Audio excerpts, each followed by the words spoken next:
So cash flow or capital appreciation, which should you be focusing on and when?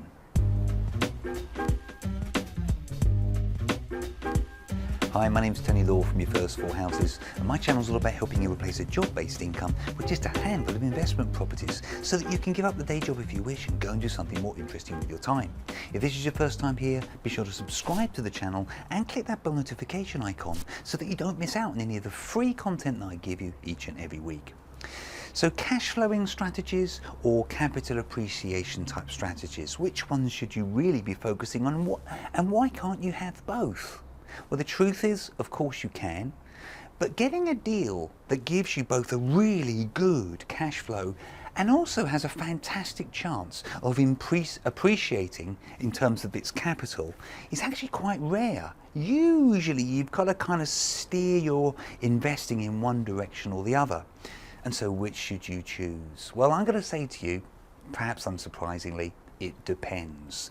And I want to give you two different scenarios to help you understand what I mean here. Let's imagine the first scenario, you hate your job and you want to get out of it yesterday. Scenario type of number two, you really love your job, you're passionate about what you do. I know you'll probably fall somewhere between the two, but for clarity, let's just leave it like that. You either hate your job or you love your job. And also, by the way, let's assume you've got just a little bit of money that you can bring to bear moving forwards. So if you hate your job or if you're not passionate about it, I think you should start off with a cash flowing type strategy. Why? Well, focusing on cash flowing strategies means that you can get out of that job as quickly as possible. And you can start focusing on other things. But it's getting out of the job that is the most important thing right now. So you're going to focus on things like maybe rent-to-rent based strategies or maybe rent-to-serviced accommodation. You're certainly going to be looking at HMOs, probably serviced accommodation, maybe holiday lets.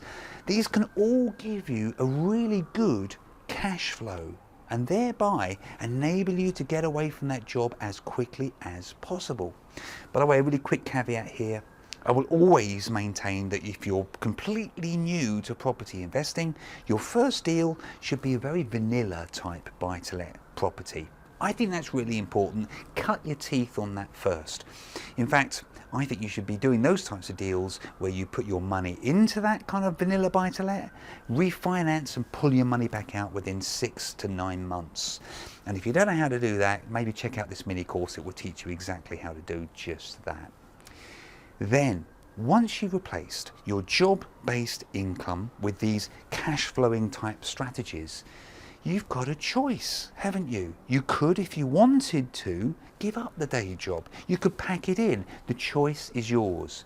You could then either continue to kind of build a cash flowing type strategy, or you could switch to more of a capital appreciation type strategy. As I say, the choice is yours. By the way, again, another quick warning for you, just be very aware that if you do give up the day job, you'll probably instantly become unmortgageable. That's certainly what happened to me. I don't want you to make the same mistake, so speak to a mortgage broker about that.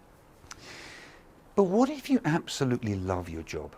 What if you're really passionate about what you do? Well, the truth is, I don't think you should ever give up that type of day job because A, you love it, but also you're highly mortgageable, probably.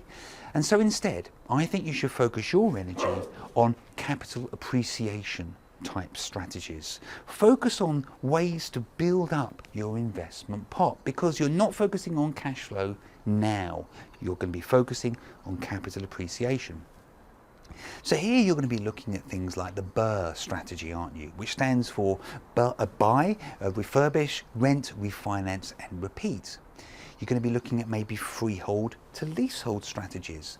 You're certainly going to want to look at commercial to residential, especially at the moment. There's some amazing permitted development rights that you need to check out.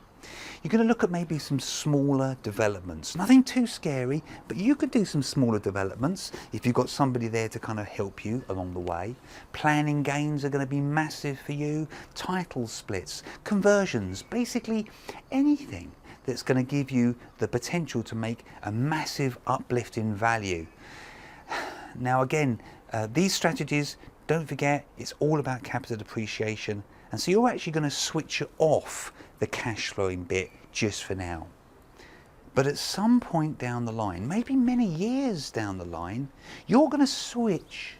You're going to switch your strategy, and instead of looking at capital appreciation type strategies, instead you're going to focus on cash flowing strategies. But you're now working with a much bigger investment pot, and so you can go shopping with this bigger investment pot, maybe potentially even buy cash flowing assets outright for cash. That puts you in a fantastic position a few years down the line. Never forget the saying, cash flow gives you freedom, capital growth gives you long-term wealth. I really hope you found that video helpful, and if you did, give us a thumbs up and don't forget to subscribe.